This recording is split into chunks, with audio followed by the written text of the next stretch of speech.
After a staggering number of shootings across the country this past weekend, many police departments now are bracing for an especially violent summer. NBC News correspondent Gabe Gutierrez has more. Surveillance video captures the brazen attack in broad daylight. A cyclist stabbing a delivery man in the back. The NYPD now investigating. From New York to Chicago to Cincinnati, violent crime surged this weekend. At least 11 people killed, 55 wounded in 10 mass shootings across 7 states. Oh! In Austin, Texas, 1 killed, 14 wounded. In Savannah, Georgia, 1 killed, 7 wounded. These senseless acts of gun violence in our community have to stop. Just this year in the U.S., there have been 273 mass shootings, defined as any incident where 4 or more people are shot. There have been 31 so far this June, and we're not even halfway through the month. What is going on here? We've seen a lot of the pandemic-related issues related to mental health, unemployment, financial stress, combined with a lot of the retaliatory violence that happens in a lot of the inner cities. But it's even more than usual. Portland, Oregon has seen a staggering 740% spike in homicide since last year. In this neighborhood with children watching, bullet holes are now common. My wish for people out there who have guns to stop killing people. Gabe Gutierrez reporting there. Joe, we've talked about this on the show for a long time now, that part of the frustration from law enforcement is that we've seen these historic declines in crime from the late earlys and the early 90s. Right. And they worry, police officers do, that we're slipping back into that place. Yeah, you know, first time I campaigned was 1993 for a 1994 race. And let me tell you something. Nobody was talking about criminal justice reform then. Nobody was talking about how they hated crime bills then.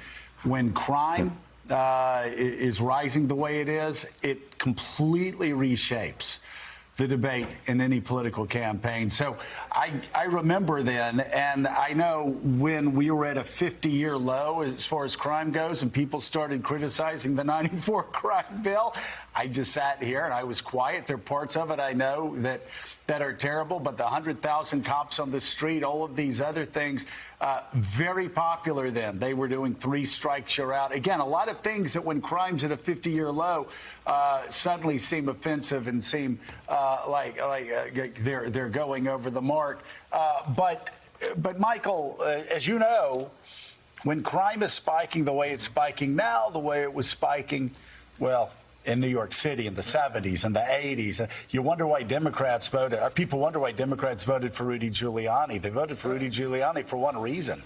It was about crime. When crime goes high, it reshapes a political debate, and everybody needs to be ready for that political debate to be reshaped going into 2022. It does, and you've got a number of factors right now that I think are going to be very interesting to watch how they play out. First off, you've got the relationship between police and the communities that they protect and serve in. Right. So it's not just the racial tensions, but just more broadly speaking, how do we interact with our police now going forward? The other piece is, which Gabe put his finger on, is those currents that are running beneath the surface that are sort of driving this narrative of violence. And what's really the root cause here? I think when you talk about the crime bill of the 1990s, it was a reaction to the overwhelming surge in crime. All right, so this was the government response.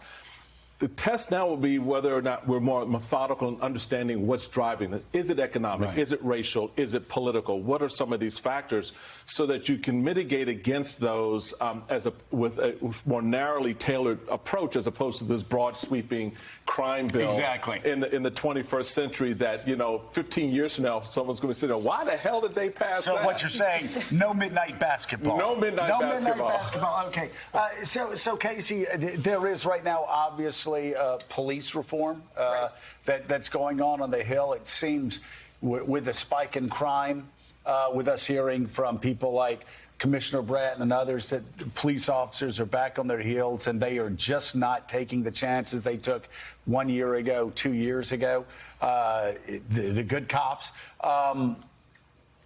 It seems that's such a critically important bill for there to be bipartisan support on.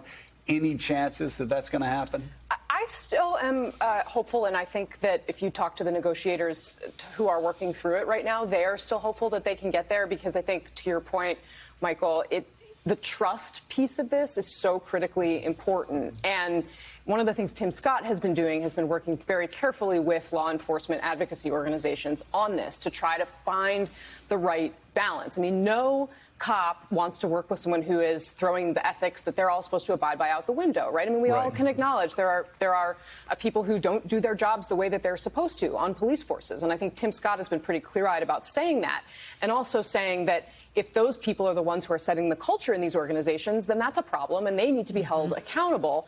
But I think there's also a recognition that, okay, we have to handle qualified immunity carefully, because we do want good people to decide that they want to be cops, that they want to be our police officers. And if they're scared that they're going to lose their entire livelihood, they won't be able to take care of their families if something goes wrong, then that's not a good outcome either. So I think they're trying to work through all of these issues, and the good news is there does seem to be a trusting relationship between Tim Scott, Cory Booker, Karen Bass on the House side. There seems to be faith that, okay, if they can come to an agreement, this will be something that you see passed with broad bipartisan support. And those three are, it seems to me, bending over backwards, trying to figure out a way to make this work. Tim Scott, Cory Booker, Karen Bass, all seem to be working hard on this. I sensed more optimism a couple weeks ago, to be honest with you, than there is now. That doesn't mean that's true, but I don't think it's done yet. It's not done yet, and it's obviously, for all the reasons Casey articulated, it's a difficult balancing act. But the person who I think gets it probably outside of the senators is Joe Biden. I mean, you saw Joe Biden's campaign platform, while a lot of his party was calling for removing funds from the police forces, his platform actually called for investing more funds in policing. Obviously, the 94 crime bill kind of loomed over him a little bit during the primary, but during the general election, he was resisting the urges of his party to move in a different direction. And so I suppose if he gets into this debate, he will try to make that balancing act work.